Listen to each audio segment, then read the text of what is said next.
C'est le temps, c'est le temps, c'est le temps, c'est le temps. Bonjour, bonjour, bonjour, soyez tous les bienvenus à un temps précieux, temps de partage, temps d'édification, temps de témoignage. Et si tu n'es pas encore abonné à notre chaîne, je voudrais t'inviter à t'abonner à cette chaîne et n'hésite pas à partager si cette vidéo te fait du bien. Nous sommes très contents d'être là encore aujourd'hui. Et en ce jour, nous allons partager autour du thème la soumission. Voici quelque chose qui est devenu un problème dans nos différentes églises, la soumission. Depuis que chacun fait une expérience avec le Saint-Esprit, chacun connaît la parole de Dieu, chacun peut interpréter la Bible, cela a créé une certaine cacophonie, un certain désordre dans les églises qui fait que personne ne peut plus se soumettre à personne. C'est pourquoi il est important pour nous de parler de la soumission. Nous ne pourrons pas aborder tout ce thème dans une seule émission, mais nous allons le faire progressivement en plusieurs parties. Amen. Alors, qu'est-ce que la soumission? La soumission est la disposition à se mettre dans un état de dépendance totale.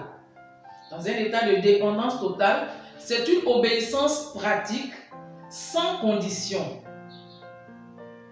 Quand on parle de dépendance totale, c'est reconnaître que une personne est au-dessus de nous. Et dans le cas de la soumission d'un enfant de Dieu, la première personne à qui nous devons être soumises, c'est Dieu. Donc la soumission d'un enfant de Dieu, c'est la soumission à Dieu. C'est un état de dépendance totale à Dieu. Donc quand on parle de dépendance totale à Dieu, c'est de reconnaître la souveraineté de Dieu sur notre vie. De reconnaître que Dieu est souverain sur notre vie. Quand on parle d'obéissance pratique, cette obéissance consiste à respecter l'ordre ou les instructions données en agissant. Donc quand Dieu nous donne une instruction, nous respectons cette instruction en agissant, en la mettant en pratique dans notre vie. Amen.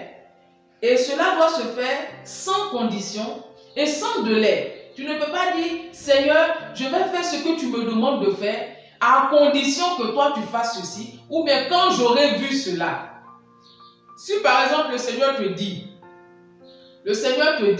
sers-moi, tu ne peux pas venir, si vraiment tu es soumis à Dieu, tu vas le faire sans condition. Tu ne peux pas dire à Dieu, je vais te servir quand j'aurai 45 ans. Je vais te servir quand j'aurai 30 ans. Tu ne donnes pas de délai. Amen.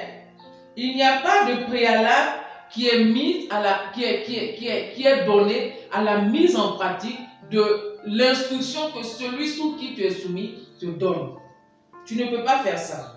Donc tu dois mettre en pratique sans condition et sans délai l'instruction que tu reçois de Dieu en tant qu'enfant de Dieu. Amen. Alors, dans la parole de Dieu, nous voyons plusieurs personnes auxquelles le Seigneur nous demande d'être soumises. La première personne à laquelle un enfant de Dieu doit être soumise, c'est Dieu lui-même. Nous devons être soumis en tant qu'enfant de Dieu à Dieu. Nous devons être soumis en tant qu'enfants de Dieu à la parole de Dieu. Nous devons être soumis à l'autorité que Dieu établit. Et parmi ces autorités, nous avons les autorités étatiques et nous avons les autorités, bon, si on peut l'exprimer ainsi, religieuses. Ce sont aussi des autorités que Dieu a établies. Il y a aussi l'autorité parentale. Voilà un domaine dans lequel aujourd'hui, nous voyons beaucoup de choses qui ne se passent pas comme elles devraient se passer. Donc, on a l'autorité étatique, on a l'autorité parentale et on a l'autorité religieuse. Donc, tout au long de ce thème que nous allons aborder, nous allons prendre autorité après autorité, différents domaines dans lesquels nous devons être soumis. Amen.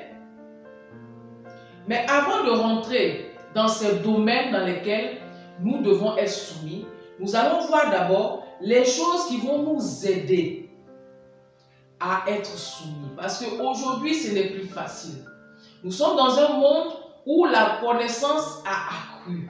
Nous sommes dans un monde où chacun a cette possibilité, cette facilité de pouvoir faire des recherches. Aujourd'hui, si je vais sur Internet, je tape seulement un verset biblique, ça sort avec tous les commentaires, avec toutes les illustrations qu'il faut. Donc, la connaissance est maintenant à la disposition de tout le monde. Et cela fait qu'il est difficile de se mettre au pied d'une personne, de se soumettre à quelqu'un, de pouvoir recevoir de quelqu'un. Alors, avant, pour pouvoir être soumis, tu as besoin de certaines choses qui vont t'aider. Tu as besoin de certaines choses. Donc, quelles sont les choses qui vont m'aider? Quels sont les caractères? Quelles sont les dispositions de cœur qui vont m'aider à être une personne soumise? Premièrement, nous avons l'humilité. L'humilité. L'humilité est la capacité à avoir du respect ou de la déférence pour quelqu'un ou pour quelque chose. C'est ça l'humilité. Cette capacité à avoir du respect pour quelque chose ou pour quelqu'un, de la déférence. La capacité à placer cette chose ou cette personne au-dessus de nous en lui donnant la première place ou la place au-dessus de nous. C'est ça l'humilité. Tu donnes à cette chose ou à cette personne la place qui est au-dessus de toi. Ça ne veut pas dire que tu n'es rien. Tu reconnais tes faiblesses, mais tu ne réunis pas non plus tes forces. En étant humble, tu n'es pas en train de dire que je ne suis rien. L'humilité, ce n'est pas se rabaisser soi-même, mais c'est de donner du respect à quelque chose qui est au-dessus de nous. Que tu reconnais que je peux être régi par cette chose. Je peux être, comment je peux dire, en dessous de cette chose. Je reconnais que je suis limité. Je reconnais mes faiblesses. Mais je reconnais aussi que j'ai des forces. Et je place cette personne ou cette chose au-dessus de moi. Je reconnais que cette chose est au-dessus de moi et que je peux être régi par cette chose. Dans le cas de la soumission à Dieu, nous devons être humbles devant Dieu. Reconnaître que Dieu est au-dessus de nous. Aujourd'hui, beaucoup de chrétiens pensent que c'est nous qui dirigeons Dieu. Alors que c'est Dieu qui nous dirige. C'est lui qui nous a créés. C'est lui qui établit les lignes de conduite de chacun d'entre nous. Alléluia. Donc, la première chose qui va te permettre de te soumettre à Dieu, et même de te soumettre à l'autorité que Dieu établit au-dessus de toi, c'est l'humilité. Cette capacité de donner du respect à ce qui est au-dessus de toi. Parce que Dieu l'a établi ainsi. L'humilité, c'est aussi dépendre de Dieu. Dépendre de Dieu. Dans 1 Pierre 5, verset 6, 1 Pierre 5, verset 6 nous dit: humiliez-vous donc sous la puissante main de Dieu, afin qu'il vous élève au temps convenable. Humiliez-vous sous la puissante main de Dieu. Et là, c'est Pierre qui est en train de parler à des enfants de Dieu. Pour dire que nous, en tant qu'enfants de Dieu, nous devons nous soumettre. Nous devons nous humilier sous la puissante main de Dieu. Et que c'est à Dieu seul que revient l'autorité de nous élever, mais de nous élever au temps convenable. Au temps convenable. Jacques chapitre 4, verset 10 nous dit: humiliez-vous devant le Seigneur et il vous élèvera. Donc, il ne revient pas à un homme, à un enfant de Dieu, de s'élever lui-même, de dire que je suis ceci, je suis cela, j'ai telle capacité. C'est Dieu qui nous élève. Et Dieu n'élève que ceux qui s'humilient, qui reconnaissent qu'il est Dieu, qui lui donnent le respect de Dieu, qui lui donnent la dévérence, la révérence qu'il mérite. Alléluia. Donc le premier caractère qui va nous aider à nous soumettre, c'est l'humilité. Le deuxième caractère qui va nous aider à nous soumettre à Dieu et aux autorités que Dieu établit, c'est un cœur circoncis. Un cœur circoncis. Un cœur circoncis, c'est un cœur qui est dépouillé de la chair. Tout homme doit être libéré de l'esclavage du péché et de ses désirs impurs. Et pour cela, tu as besoin de te dépouiller de la chair. Parce que la chair a ses désirs. La chair a son orgueil. La chair va toujours te dire moi, moi, moi. Tu es ceci, tu es cela, tu es ceci, tu es cela. Et tant que tu vas marcher selon les désirs de la chair, tu ne pourras jamais t'humilier. Parce que chaque fois que tu vas te retrouver en face de quelqu'un, comme chaque fois que tu vas te retrouver en face de la parole de Dieu, la chair va dire moi, regarde toi-même, tu peux faire ceci, toi-même tu peux faire cela. Donc, chaque enfant de Dieu, chaque homme qui a accepté le Seigneur Jésus-Christ comme son Seigneur et Sauveur, doit se dépouiller de la chair. C'est ce qu'on appelle un cœur circoncis. C'est un cœur qui se dépouille de la chair. Colossiens, nous allons prendre ensemble, Colossiens chapitre 2, versets 11 à 13. Colossiens chapitre 2, versets 11 à 13. Je lis la parole de Dieu. Et c'est en lui que vous avez été circoncis d'une circoncision que la main n'a pas faite, mais de la circoncision de Christ qui consiste dans le dépouillement du corps de la chair. Ayant été ensevelis avec lui par le baptême, vous êtes aussi ressuscités en lui et avec lui par la foi en la puissance de Dieu qui l'a ressuscité des morts. Vous qui étiez morts par vos offenses et par l'incirconcision de votre chair, il vous a rendus à la vie avec lui. Il vous a rendus à la vie avec lui en nous faisant grâce pour toutes nos offenses. Alléluia. Donc ici nous voyons que étant ressuscité avec Christ, Christ nous a dépouillés du vieil homme. Ce vieil homme-là qui résistait, ce vieil homme-là qui ne pouvait pas se soumettre à Dieu, ce vieil homme-là qui luttait contre la loi de Dieu, qui luttait contre la parole de Dieu, qui luttait contre les instructions de Dieu, le Christ nous a libérés de ce vieil homme. Alléluia. Donc nous ne devons plus marcher selon la chair qui nous demande, la chair qui nous mène toujours dans le péché, mais nous devons maintenant marcher selon l'esprit, nous dépouiller du vieil homme et marcher maintenant comme Christ nous a recommandé de marcher. Romains 2, 25 à 29 nous dit, la circoncision est utile. La circoncision est utile si tu mets en pratique la loi. Mais si tu transgresses la loi, ta circoncision devient incirconcision. Si donc l'incirconcis observe les ordonnances de la loi, son incirconcision ne sera-t-elle pas tenue pour circoncision?